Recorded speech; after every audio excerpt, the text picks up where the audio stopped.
Meus amados irmãos, nessa noite, diante deste clima de emoção, de alegria, eu cumprimento a todos na paz do Senhor Jesus. Glória a Deus. Estamos felizes de estar nesta noite de Valentine's Day. Verdade. Eu já dei também as minhas flores para a minha esposa já, né? Graças a Deus. Amém? Eu creio que todos os esposos, noivos, namorados que amam as suas companheiras também fizeram o mesmo, né? Glória a Deus. Mas eu quero chamar a atenção dos irmãos para lermos alguns versículos da palavra de Deus, não nada alusivo a este dia, que está no livro de Salmos. Vamos abrir no livro de Salmos, por gentileza, sem delongas, no capítulo 33.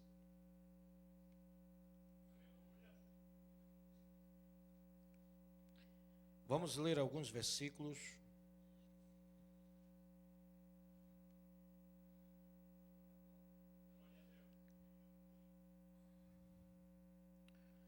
Capítulo 33, livro de Salmos,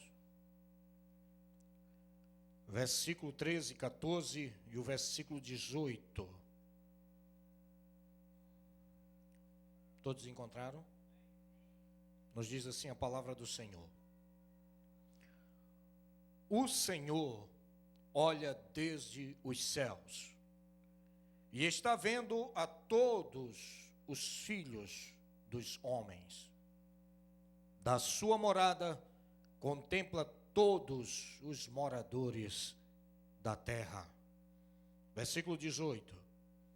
Eis que os olhos do Senhor estão sobre os que o temem, sobre os que esperam na sua misericórdia.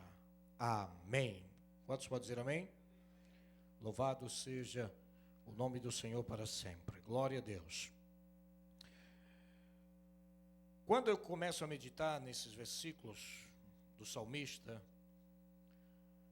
falando sobre os olhos do Senhor que estão sobre todos os moradores da terra, a minha mente também se transporta lá para a ilha de Patmos, quando o evangelista João, estando exilado e recebeu aquela tremenda e poderosa visão acerca das revelações dos últimos dias, e quando ele ouviu uma voz que falava com ele, dizendo: eu sou o alfa e o ômega, o princípio e o fim. E quando ele volta-se para quem estava falando com ele, ele contempla um homem de cabelos brancos, alvos como a neve. E uma das expressões muito profundas é que os seus olhos são como chamas de fogo. Isso me leva a pensar, transportando-me para o Salmo 139, que fala sobre a sua onisciência. Os atributos de Deus é algo que me fascina, como que diariamente, porque eu procuro conhecer mais sobre o desconhecido, vasculhar mais sobre aquilo que está um pouco vetado à nossa mente. E quando eu começo a discorrer sobre a eternidade de Deus e entro nos seus atributos, quando começo a contemplar as obras das suas mãos, vejo a sua onipotência nas estrelas, no universo, nas constelações, na terra. Quando olho para a sua onipresença, eu vejo como a atmosfera é o ar que respiramos em todos os cantos deste planeta. Começo a entender um pouquinho na minha pequena mente o quão vasto e poderoso e grande e eterno este Deus, que está presente em todo lugar. O Senhor presente está. Se não me falha a memória, é Jeová Chamar. O Senhor presente está. Temos ouvido aqui vastamente sobre a presença de Deus desde o princípio de todas as coisas. E até hoje Em pleno século 21, ainda se questiona se Deus está presente por causa de tantas catástrofes que têm acontecido. Há um questionamento: aonde está Deus? Aonde ele foi parar? Mais ou menos a pergunta que Elias fez aos profetas de Baal, quando eles clamavam, e Elias sarcasticamente dizia: olha, onde é que ele está? Talvez ele viajou para algum lugar, talvez ele esteja de passeio, esteja dormindo, esteja fazendo alguma coisa, mas vocês precisam gritar mais alto, gritem mais, talvez assim ele vai ouvir. Porque Elias tinha e teve a mesma experiência que nós temos e que Abraão e os demais tiveram, da presença do verdadeiro Deus invisível, que não se pode ver, que não se pode tocar, mas que nós sentimos a sua presença. Ele é onipresente. Ele está aqui neste culto, nesta noite, exatamente às 7h30 da noite, aqui, horário local. Como ele está com o nosso pastor lá em São Paulo, lá nas igrejas, onde algumas igrejas os cultos não terminam às 9 exatamente, mas terminam às 10, algumas outras, dependendo da manifestação do Espírito de Deus, chega a passar da meia-noite. O mesmo Deus que está aqui é o Deus que está operando lá, em todas as regiões. É um pouco complicado entender isso.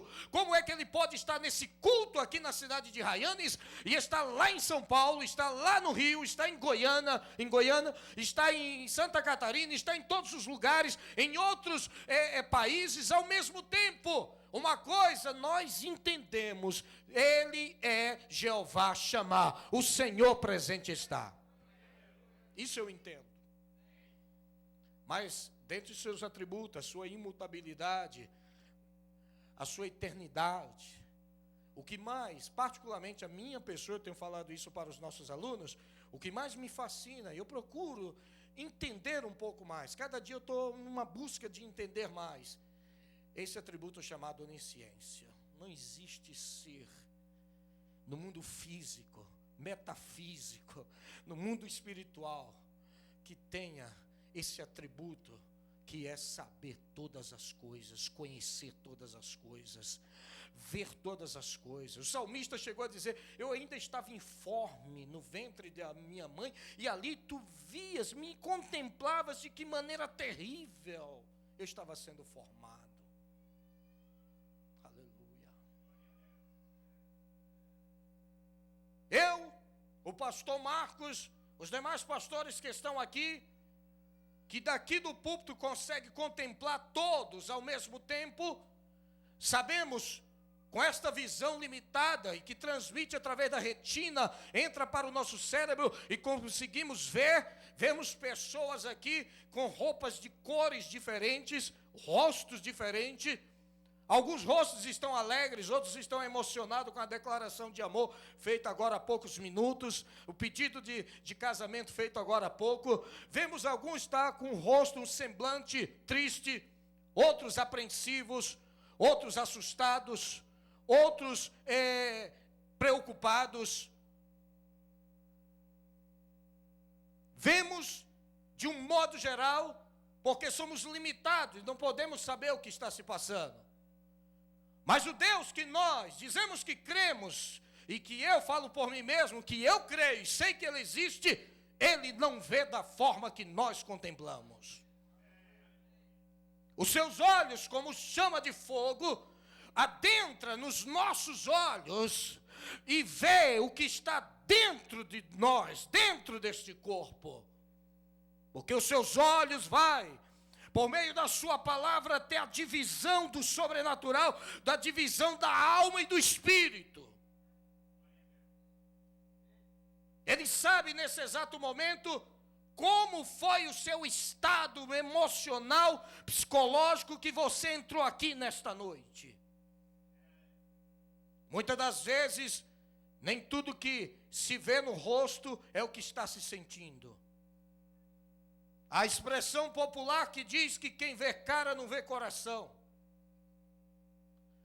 Mas quando existe uma intimidade, por exemplo, em um casal, os dois casados, há algum tempo, o esposo olha para a esposa, ou vice-versa, e às vezes, pela expressão do olhar, ele sabe ou que ela ou que ele está sentindo. Porque o corpo não é nada mais uma matéria que expressa o que está dentro dela. O seu rosto, a sua forma física expressa o que a sua alma sente. E o casal, que já está acostumado no seu dia a dia, quando chega do trabalho, um olha para o outro, e a expressão do rosto, do olhar, fala mais do que muitas palavras. O olhar, se começa um relacionamento entre o casal, pelo olhar. Principalmente para o homem. Que o homem é motivado e pelo que ele vê. Diferente das mulheres, que é pelo que elas ouvem. E ao olhar o homem para os olhos da esposa, da mulher dele, ele sabe como está o estado espírito emocional dela. Se há uma convivência forte entre os dois. Basta no olhar para saber como está, como foi o dia, como está o estado psicológico. O nosso Deus sabe de todas as coisas, antes mesmo que elas venham a acontecer. E quando Ele já vê, contempla as coisas, todas as coisas, Ele nos adverte daquilo que pode nos trazer prejuízo. Porque o Senhor não vê como o homem vê. Na escolha do próximo rei que haveria de governar a Israel, o profeta foi levado pelo seu olhar. E o seu olhar lhe enganou. Porque ele viu homens fortes, adestrados para a guerra, preparados militarmente para enfrentar uma batalha que poderia ser o sucessor do rei que Deus havia rejeitado, mas ele enganou-se redondamente, porque Deus disse: não vá, não olhe pela aparência, porque o Senhor não vê como vê o homem, porque o Senhor vê o coração.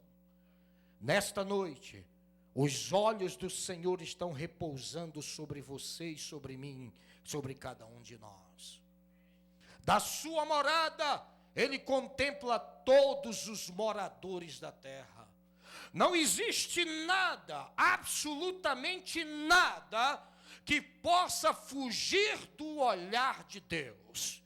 O interessante é observar que Deus, além de poder contemplar cada morador da terra, nos seus exatamente 7 bilhões de habitantes que existe, e Deus se importar por cada um deles, porque se Deus não se importasse, já mais da metade da população mundial já teria sido dizimada, mas Ele se importa com cada um delas, fazendo com que a sua palavra, a palavra de salvação, alcance a cada uma dessas almas, porque Deus não tem prazer na morte do ímpio, mas Ele quer que todos, absolutamente todos, cheguem ao pleno conhecimento da salvação.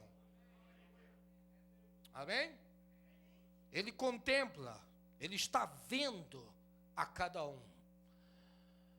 Até no inferno, aonde estão as almas passando pelo processo já de um julgamento divino, preparando-se para o juízo final, o olhar de justiça de Deus está posto naquele lugar. Amém? Glória a Deus. Aleluia. O olhar de justiça de Deus está lá. Mas nós sempre costumamos a falar do amor de Deus. Deus tem o seu olhar de amor? Tem. E o evangelista, não encontrou outra palavra, e me ajude o professor de grego, pelo menos foi que o Novo Testamento foi escrito em grego, não em português nem em espanhol. No grego, no dicionário, na minha mente, creio eu, não encontrou uma palavra maior que pudesse descrever este amor. Porque Deus ia se importar com um simples ser humano, ao ponto dele olhar com seu olhar de amor e mandar o seu único filho. Deus amou o mundo de uma tal maneira. Essa foi a única palavra. Não sei como em grego que quer dizer tal maneira, eu sei que em português diz tal maneira. Talvez é no português que não pôde traduzir na sua essência, nos seus 100%, esse amor de Deus. O que entendemos é que o amor era maior do que a nossa mente possa conceber. Porque não havia necessidade para Deus chegar e se importar com o homem que transgrediu o seu mandamento, que desobedeceu. Deus não precisa do homem para nada, porque Ele é Deus. Aleluia. Mas Isaías descreve que Ele nos fez para a sua glória. Por isso que o salmista ainda diz: todos na sua casa dizem: oi, tudo bem? Como está? Tchau. Todos dentro da sua casa, na hora da adoração, todos dizem glória. Aleluia. Esse amor de Deus foi tanto que enviou o seu próprio Filho, para que todo aquele que nele crê não pereça, mas tenha a vida eterna. Ele chegou para os seus discípulos e disse: ninguém tem mais amor do que esse, de alguém dar a sua vida pelos seus próprios amigos. Já não vos chamo mais servos, mas meus amigos. Oh, aleluia. Aleluia. Se estamos aqui por causa do seu amor, glória a Deus. Quantos podem levantar a sua mão e glorificar a Deus nesta noite? Se você está vivo, não é porque você é bonzinho, porque você fez um ato de justiça, porque você é caridoso, porque você é isso e aquilo. Não, mas se você está aqui é por causa do amor de Deus e a sua misericórdia.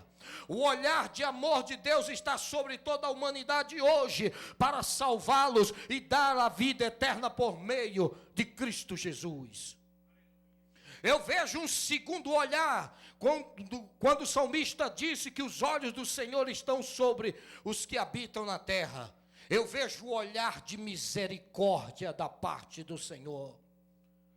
Jeremias chega a relatar, depois de ter visto a destruição, o profeta chorão disse: as misericórdias do Senhor são a causa de não sermos consumidos.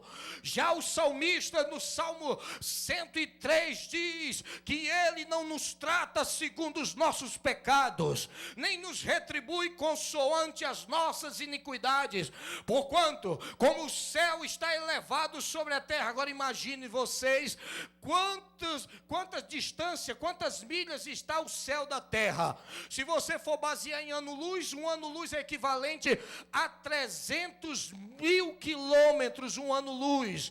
A distância da terra para o sol é de 150 milhões de quilômetros, aproximadamente 94 milhões de milhas, mais ou menos a distância. Agora, é até onde os cientistas puderam calcular a distância da nossa galáxia para outras que levam anos e anos-luz. Agora imagine os senhores e senhoras que estão aqui, a distância do pequeno, minúsculo planeta Terra no meio desse vasto universo, a distância dele para os céus. Não existe distância marcada, não há nenhum registro, nem bíblico, nem científico, para medir a distância da terra para os céu. Mas a Bíblia diz, assim como os céus estão elevados sobre a terra, assim é grande a sua misericórdia para com os que o temem.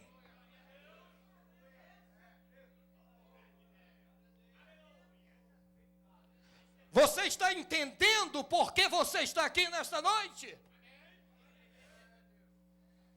Você está entendendo por que você tem motivos de sobra, só não faz se não quer mesmo, só não faz se você é insensível, se não faz porque você não tem intimidade talvez com Deus, mas há motivos e motivos e muito mais motivos para nós estarmos aqui nessa noite, não para pedirmos, porque já temos o mau costume de só ir ao culto para pedir, mas nós temos motivo de sobra para agradecer, para dar-lhe graça. Bendito seja o seu nome, louvai ao Senhor, bendizei ao seu santo nome.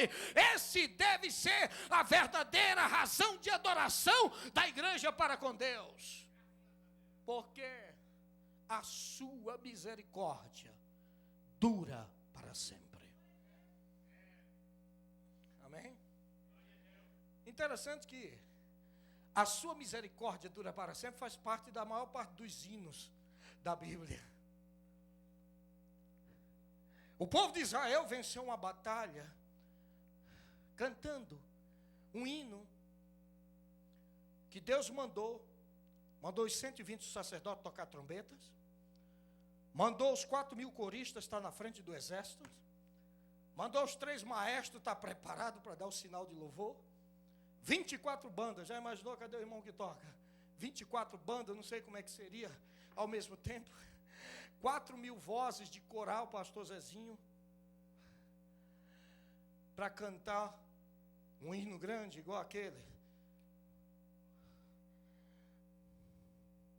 Sossegai, não era sossegai não. O hino era só um, não sei a melodia, não sei se o pastor sabe, pode me ajudar. Eu sei que a letra do hino era: louvai ao Senhor porque Ele é bom, e porque a sua benignidade ou a sua misericórdia dura para sempre. Era só isso. Glória a Deus. Olhar de misericórdia. Quando eu olho ainda dentro do Salmo, eu vejo o olhar de Deus, da sua morada, eu vejo o olhar de compaixão. Primeiro olhar de amor, segundo olhar de misericórdia, o terceiro olhar de compaixão. Quando ele estava se aproximando de uma cidade, e eu acho que não tem algo mais terrível para a família, para os amigos, do que a perda de um ente querido. Principalmente quando passa em uma idade muito prematura. O pastor estava me falando hoje de um garoto aqui de 15 anos, acometido de um câncer. A gente imagina que a morte, ela é só para as pessoas que estão em idade já avançada. Nós aceitamos isso. Apesar que o homem não foi feito para morrer. Deus não criou o homem para morrer. Ele buscou, pela sua desobediência. Mas nós somos preparados para aceitar a morte, não na idade nova, nem jovem, nem numa idade dos seus 30, mas sempre pensamos na nossa mente que a morte tem que vir depois dos 70, 80, por aí. E olha lá, ninguém quer morrer. Verdade? Ninguém quer morrer. Oh Deus. Ninguém quer morrer. Mas vinha um cortejo fúnebre. E vinha uma mulher chorando desesperadamente. Ela havia perdido o seu esposo. E tinha um filho que se entende que, quem sabe, assumiu o lugar do pai no sustento da casa. Era o filho único. E não se sabe, porque a Bíblia não traz detalhes, este jovem morreu. E essa mulher chorava copiosamente. Os familiares, os amigos vieram o cortejo atrás. A morte ela é dolorosa, a separação ela é dolorosa. Diz a Bíblia que Jesus viu aquele cortejo e o seu coração se encheu de íntima compaixão, olhar de compaixão. Oh, aleluia. Chegou próximo àquela multidão que acompanhava e trouxe uma palavra que parecia um absurdo. Talvez para alguns de nós ia dizer, não, foi assim mesmo, foi a vontade de Deus. Todos devemos resignar-se, está num lugar melhor. Mas o Senhor disse para ela, mulher, não chores. Aleluia. Não chores. Parecia uma incoerência ouvir uma palavra dessa em meio a um cortejo fúnebre. Mas o dono da vida estava ali. O dono da vida, o que dá vida onde não existe, ele está aqui. Não chores. Chegou perto do esquife onde estava levando o jovem e disse, jovem, eu te digo, levanta. Aleluia. Olha, irmãos, aonde estava a alma do jovem eu não sei. Uma coisa eu sei, que a voz do dono da vida entrou. Foi lá onde estava a alma, se era no seio de Abraão, onde quer que seja. Arrancou a alma de lá de dentro. Fez a alma entrar no corpo do jovem. Toda a multidão que viu aquilo assombrou-se e disse, um grande profeta se levantou entre nós. E Deus visitou o seu povo. Aleluia! Aleluia! Olhar de misericórdia, olhar de amor, olhar de misericórdia e olhar de compaixão. Talvez você está dizendo, Deus já não olha mais para mim. Engana-se. Deus já não está mais me contemplando. Mentira das trevas. O olhar de Deus está sobre cada um de nós nesta noite. O olhar de Deus está sobre a minha vida, sobre a sua vida. Não importa as circunstâncias que você esteja atravessando nesse momento. Uma coisa é certa, Deus está vendo, está no controle de todas as coisas. Oh, aleluia. Vamos para frente. Vejo em quarto lugar o olhar de salvação. E desse olhar de salvação descrito no Novo Testamento, eu quero apenas mencionar dois. O olhar para cima de salvação e o olhar para baixo. O olhar para cima, ele fez um anão descer. Não é igual aquela música que ele, eu vou subir como Zaqueu. Não, eu tenho que descer como Zaqueu. A Bíblia menciona descer, não menciona subir. É claro que ele subiu no sicômoro, mas a Bíblia menciona ele descer, ele tinha que descer. Se a Bíblia menciona, não como o melô do Zaqueu que está por aí que tem que subir, mas se menciona que ele tem que descer, é porque nós temos que descer, porque o lugar lá de cima pertence ao Senhor Jesus.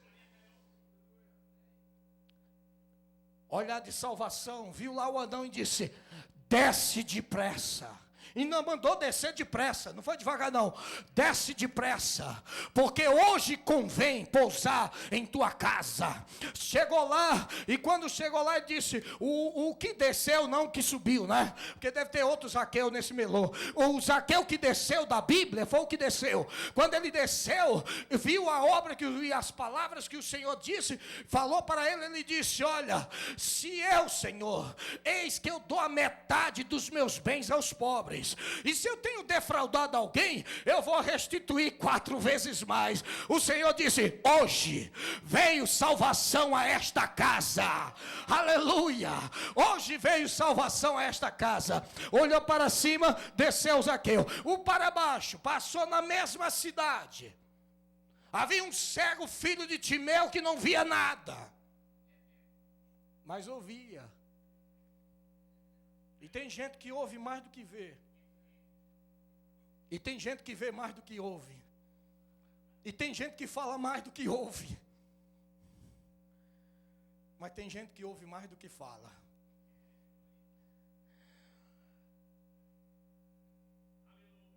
o cego ouviu acerca de Jesus. E quando o Senhor passou, gritou: Jesus, filho de Davi, tem misericórdia de mim.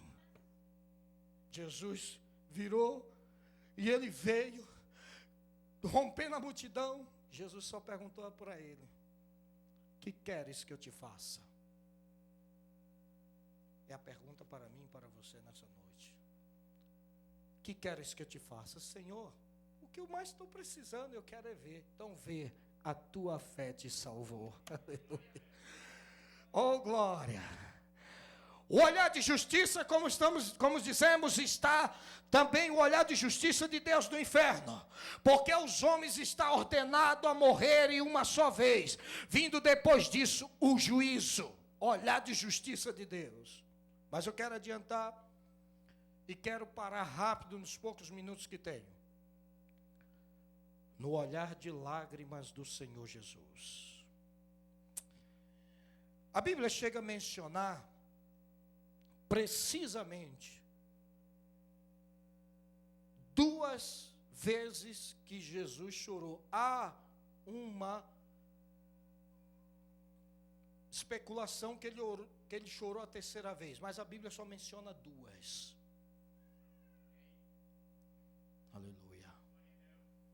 A primeira, quando ele começou a entrar em Jerusalém, mandaram trazer o jumentinho, filho de uma jumenta. E essa questão desse jumento já deu tanto que falar, que eu não quero falar desse jumento.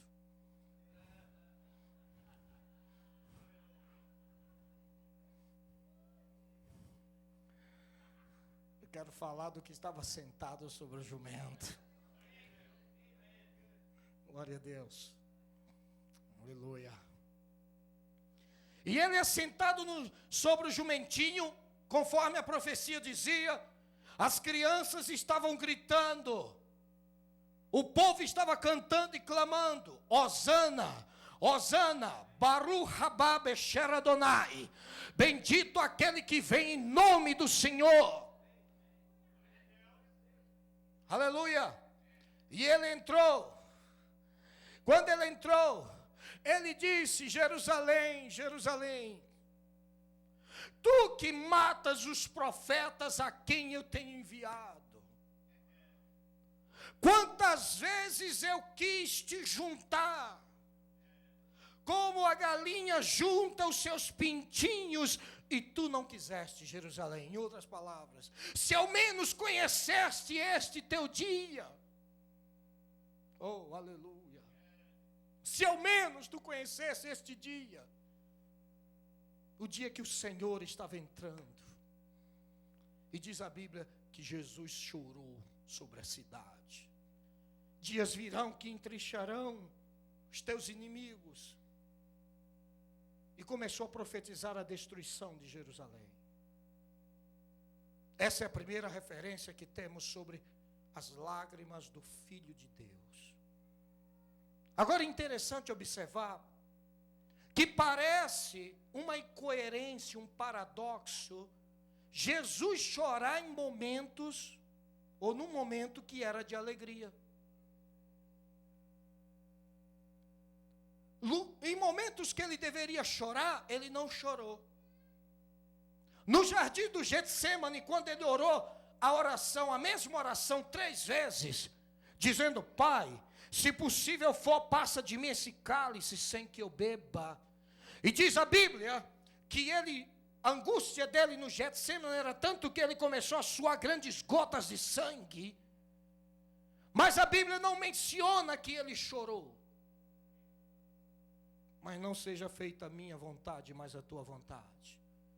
No momento em que ele foi açoitado, no momento que ele estava levando a cruz e as mulheres estavam chorando, as mulheres derramavam lágrimas, era um momento emotivo para chorar junto com elas. Mas ele teve palavras para dizer para elas: mulheres, não choreis por mim, chorai antes por vós e pelos vossos filhos. Oh, aleluia. Quando ele foi posto na cruz do Calvário às 9 horas da manhã, ele era o momento de estar ali sentindo as dores que ele estava sentindo, era momento de chorar, mas ele não chorou, mas ele ainda teve força e palavra para dizer: Pai, perdoa-lhes porque eles não sabem o que fazem.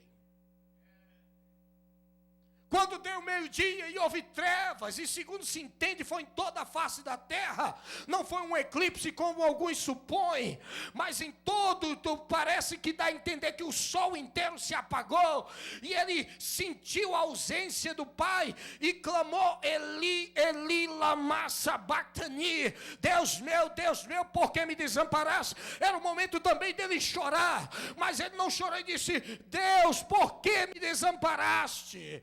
Quando chegou às 3 horas da tarde, no momento mais crucial, 6 horas pendurado na cruz, ali ele levantou e disse: tudo está consumado.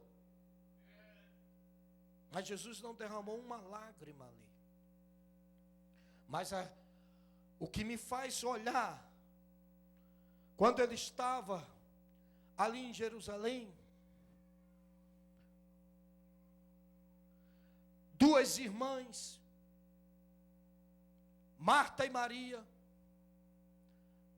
Maria era a mesma aquela que levou aquele unguento,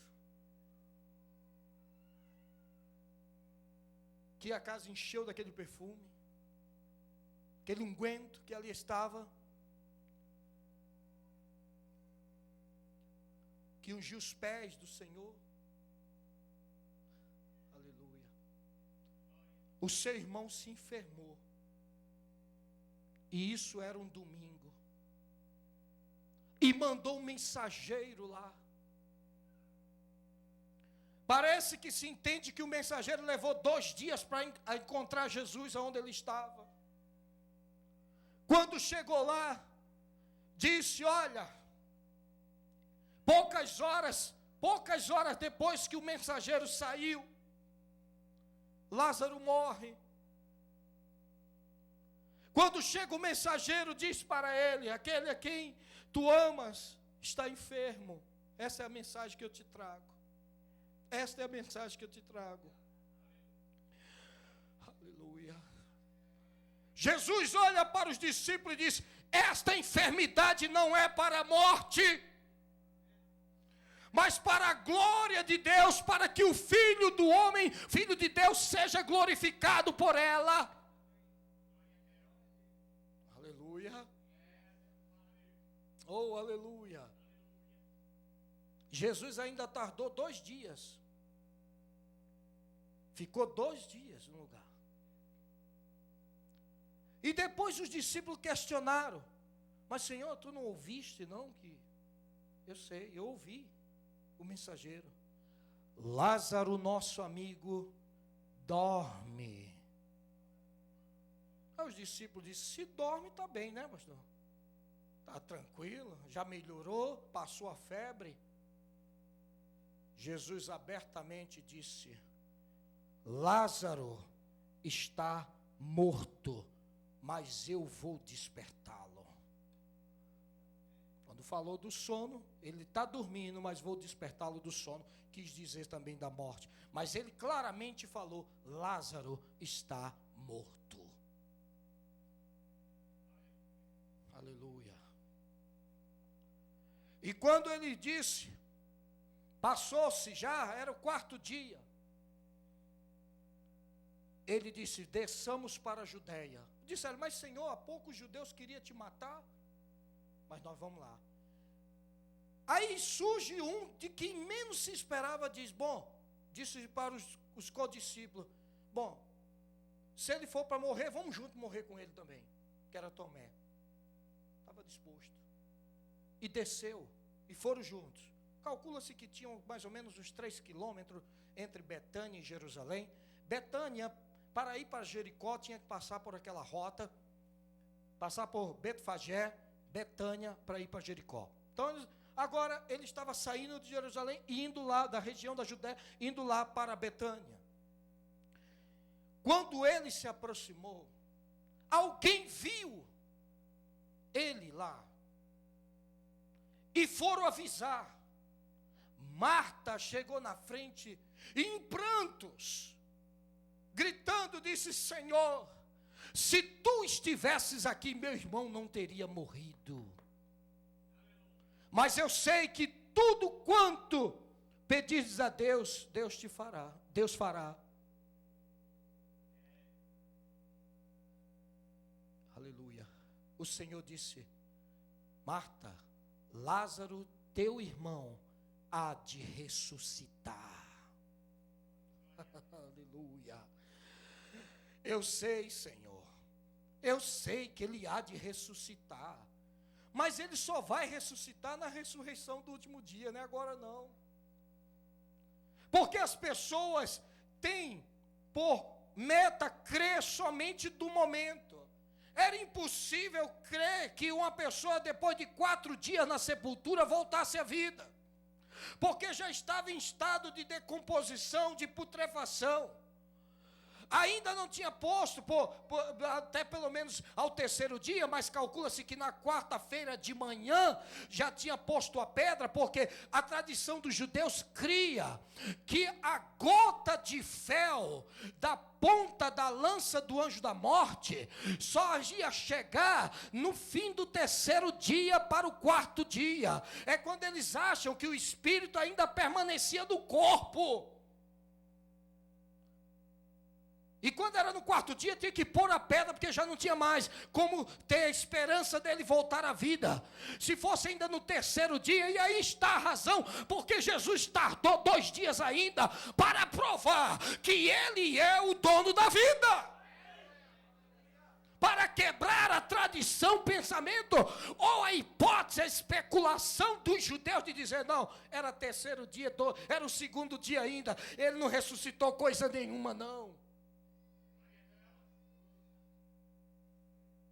Mas Jesus esperou para quebrar todo o costume, para provar que ele é a vida. Aleluia. Aleluia. Quanto tempo é que você está morto? Mas eu estou vivo na igreja. Mas seu espírito está bem morto, porque o espírito de vida que vem da parte de Deus junta com o nosso espírito e testifica que nós somos filhos de Deus. Louvado seja o nome do Senhor. Ela disse: eu sei que ele há de ressuscitar na ressurreição do último dia. Não é agora não, porque já passou 3 dias, 4 dias, nós mandamos colocar a pedra no sepulcro, e essa família era uma família privilegiada, porque ela tinha uma sepultura privada. Se entende que os pais de Marta, Maria e Lázaro tinham um certo poder aquisitivo, tinham uma certa fazenda de vinho, e ali possuía bens, e tinha uma sepultura ali. E os judeus vieram para consolar, porque era costume dos judeus. Se acredita que tinha 45 pessoas ali. E ela disse: eu sei que ele vai ressuscitar, mas não é agora não. É na ressurreição do último dia. Jesus disse: eu sou a ressurreição e a vida. Quem crê em mim, ainda que esteja morto, viverá. E quem vive e crê em mim, nunca morrerá. Você crê nisto? Ela disse: eu sei que tu és verdadeiramente o Cristo, o Filho de Deus. Ou seja, tu podes tudo. Aleluia. Ela foi secretamente chamar a irmã. Por que foi secretamente? Porque havia os inimigos, assassinos, que queria pôr a mão em Jesus. Chegou lá e disse: o mestre te chama. Não queria fazer publicamente, porque tinha inimigos de Jesus. Tinha os fariseus hipócritas enviados pelo sinédrio para poder estar vasculhando tudo aonde estava Jesus. Mas Maria, ao ouvir, não quis questionamento, saiu correndo. Os judeus que estavam lá disseram: vamos atrás dela, porque ela vai lá no sepulcro chorar. Quando correram atrás dela, se depararam com o Filho de Deus ali. A mesma palavra que a irmã disse para Jesus. Maria disse: Senhor, se tu estivesse aqui, o meu irmão não teria morrido. Jesus começou a ver o alvoroço, os judeus ali chorando, Marta chorando, Maria chorando. Diz a Bíblia que seu espírito perturbou-se dentro dele, e diz a Bíblia que Jesus chorou, derramou lágrimas, porque Jesus entendia o que é a separação da alma, do espírito, do corpo humano, o que é que a morte causa estragos irreparáveis na vida da família, na vida da sociedade. Ele veio destruir a morte, ele veio tomar as chaves da morte e do inferno e reverter esta situação. Oh, aleluia! Oh, maravilha, aleluia, glória a Deus. Quando ele derramou lágrimas, os críticos disseram, olha, alguns judeus disseram, olha como ele o amava, mas os críticos disseram, sabe que tem os críticos, tem aqueles que muitas das vezes estão no nosso meio, ouvem o evangelho, ouvem a palavra, adoram, fazem tudo, mas ainda não crê que Deus faz milagres, poder, ressuscita, opera maravilhas, faz coisas acontecer, confunde a ciência, confunde os médicos, confunde a lei da física, confunde tudo, porque Deus é Deus, Ele é o Senhor dos céus e da terra. Disse, olha, se ele que curou tanta gente, que fez tantas coisas, por que ele não veio e não curou o seu amigo? Não pôde ele abrir os olhos do cego? Não pôde ele fazer tantas coisas? Por que não evitou que esse morresse? Jesus disse, aonde foi que vocês puseram? Vem, Senhor, eu vou te mostrar. Levaram lá. Quando estava lá, ele olhou para aquela tumba e disse, tirai a pedra. Senhor, isso é loucura. Já está aí há 4 dias. Já cheira mal. Ele disse, não te hei dito que se creres verás a glória de Deus. Quantos creem que pode ver a glória de Deus? Fique de pé agora, em nome de Jesus. Você não tem ideia do que você pode ver, se você crer na glória do Senhor. Aleluia. Louvado seja o nome do Senhor. Oh, maravilha, aleluia. Não importa qual seja a situação, não importa qual seja o problema, pode ser, é terrível, pastor, é tão grande, que eu acho que nem oração vai resolver. É porque então você não tem fé, porque o meu Deus, o Deus invisível, o Deus que pode todas as coisas, Ele faz surgir vida onde não existe. Ele reverte o quadro clínico de qualquer doente que esteja na UTI. Ele ressuscita morto de 4 dias. Ele fez isso. Louvado seja o nome do Senhor. Mandou tirar, tire a pedra. Eu estou ordenando, tira. Tirou e disse, dobrou ali, fez uma oração dizendo, Pai, graças te dou, porque eu sei que sempre me ouves, mas eu digo isso para os que estão ao redor de mim, para que saiba, louvado seja Deus, que tu me enviastes. Aleluia. A expectativa estava igual de todos aqui, quase, o que é que vai acontecer? E ele deu um grito que ninguém esperava. Lázaro!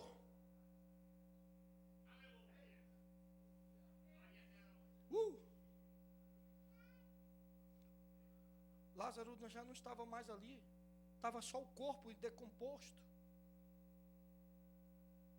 A voz do mestre.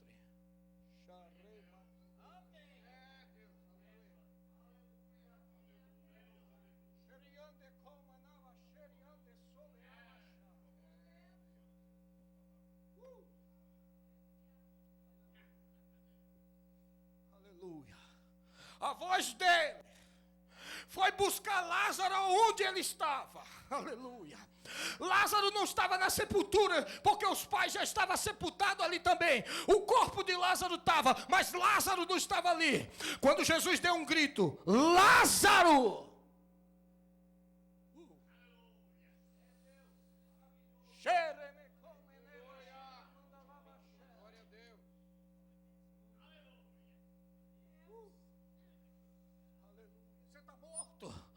Está morto espiritual, Deus está te chamando nessa noite pelo teu nome. Está ouvindo a voz de Deus entrando dentro da tua alma agora e te chamando pelo nome, que é hoje, que Ele quer te dar vida e vida com abundância. Quantos vivos tem aqui? Se é que tem? Tem? Eu creio que tem. Tem vivo aqui? Onde é o cemitério daqui? Alguém pode me dizer? Tem um cemitério aqui do lado? Tem cemitério aqui do lado? Tem cemitério aqui do lado? Porque a palavra me garante que os que estiverem na sepultura irão ouvir a voz do Filho do Homem e vão ressuscitar. Não pense que isso é historinha, não. A voz do Filho de Deus será encoada e os mortos vão se levantar da sepultura. Aleluia.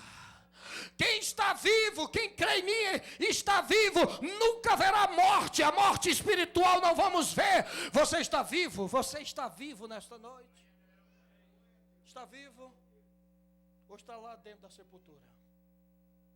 Você está aqui? Alô? Alô? Mexe aí com alguém, diz para ele, você está vivo? Está vivo? Você está vivo, brother? Pode dar glória? Aleluia! Junto comigo? Está cheio de vida. Está passando aqui corrente de fogo. Está passando de mim para ele, de um para o outro. Se você tocar e tem vida, você tem vida? Quem tem vida aqui nessa noite?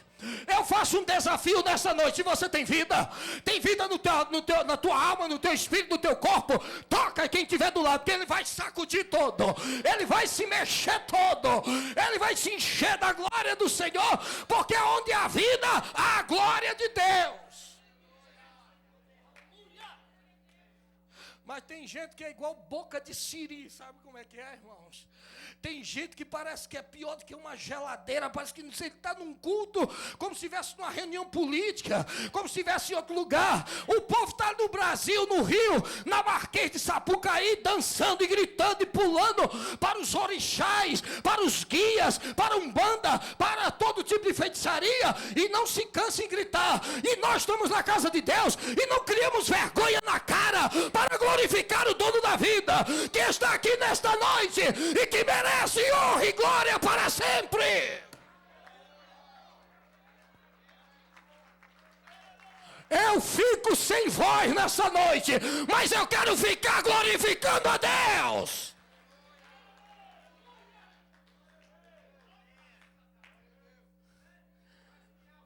Monando, tem aí um hino de fogo aí para cantar? Vem cá aqui comigo. Estou sentindo algo especial aqui. Não sei se vocês estão sentindo, mas eu estou sentindo vida. Oh, aleluia. Aleluia. Lázaro!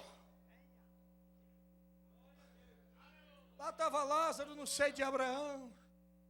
Oh, Abraão. Está tão bom aqui esse lugar.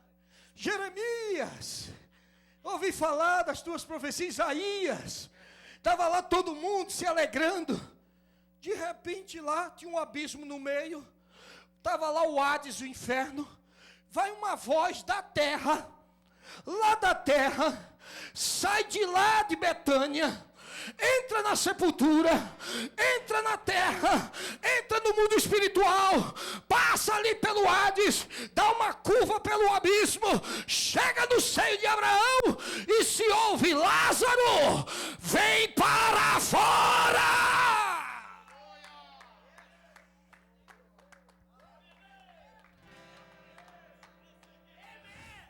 Aleluia. Você crê nesse Deus que levanta o defunto? E diz a Bíblia que o defunto saiu andando, e ele sai mesmo, porque até a morte se dobra de joelho diante do dono da vida, que está aqui nesta noite. Se você tem vida, glorifique a Deus nesta noite. Se você tem vida e quer ter certeza de que Ele está aqui para fazer a obra na tua vida, então glorifique ao Senhor nesta noite.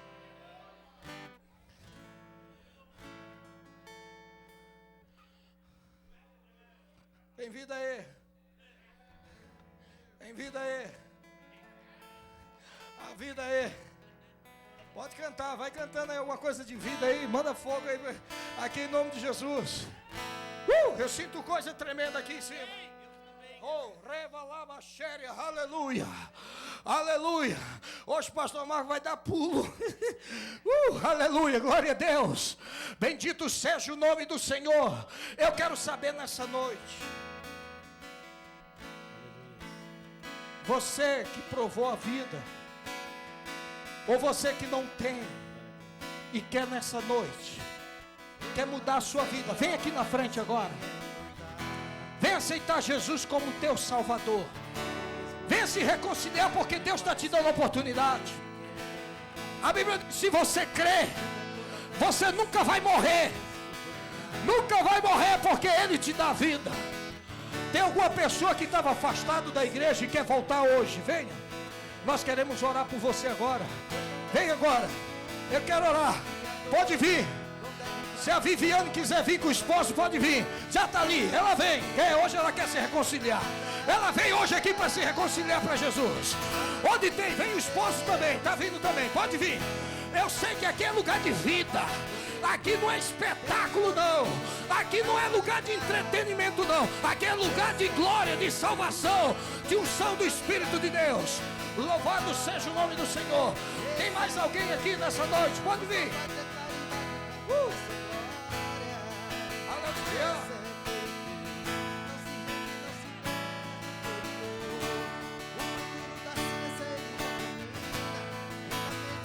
Aleluia. Não faz aniversário, porque não existe data do seu nascimento. Oh, glória. Eu quero orar agora por aqueles que precisa de uma cura milagrosa na vida ou na vida da sua família, de algum parente seu. Pode vir aqui na frente, porque o dono da vida está aqui. Esses pastores vão me ajudar e eles vão pôr as mãos. Aleluia. O Senhor te dá vida nesta noite, dá vida à tua família, dá vida ao teu parente. Eu pediria os obreiros aí também. Por favor, pastor Israel, os demais, vamos aqui. Vamos orar, porque esse povo vem aqui na frente para receber bênção, para receber a vida. Onde tem mais pessoas que quer um milagre na sua vida, um milagre, pode vir aqui na frente agora, em nome de Jesus. Em nome de Jesus, pode vir. Hoje é a noite do milagre da vida, na vida da tua família. Você pode dizer: mas já faz tantos dias, tantos meses que eu não sinto mais presença de Deus, eu não sinto mais a unção, eu não sinto mais a glória. O Senhor nesta noite quer restaurar a sua vida hoje, quer restaurar a sua vida espiritual. O Senhor nesta noite está com um olhar de misericórdia sobre a sua vida, em nome de Jesus.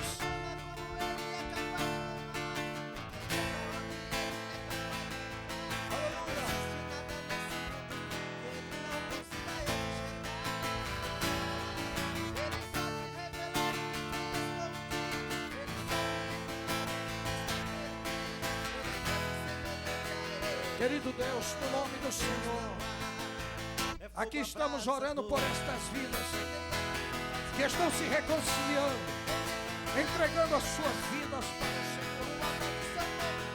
Venha abençoar esta vida em nome de Jesus. Liberta em nome de Jesus. Tu és o dono da vida, vida com abundância. Abençoa em nome de Jesus.